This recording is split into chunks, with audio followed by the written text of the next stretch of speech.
গাজীপুরে আসাদুজ্জামান তুহিন নামে এক সংবাদকর্মীকে প্রকাশ্যে কুপিয়ে হত্যা করেছে দুর্বৃত্তরা।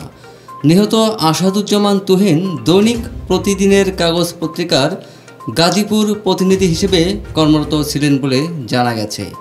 পুলিশ ও স্থানীয় সূত্রে জানা যায়, বৃহস্পতিবার সন্ধ্যার পর গাজীপুর মহানগরীর চান্দনা চৌরাস্তার মসজিদ মার্কেটের সামনে তুহিনকে এলোপাতাড়ি কুপিয়ে হত্যা করা হয়। গাজীপুর মেট্রোপলিটন পুলিশের জিএমপি বাসন থানার ভারপ্রাপ্ত কর্মকর্তা ওসি শাহিন খান বলেন, এক যুবককে কুপিয়ে হত্যা করা হয়েছে। ঘটনাস্থলে পুলিশ পাঠানো হয়েছে, বিষয়টি খতিয়ে দেখা হচ্ছে এখনও।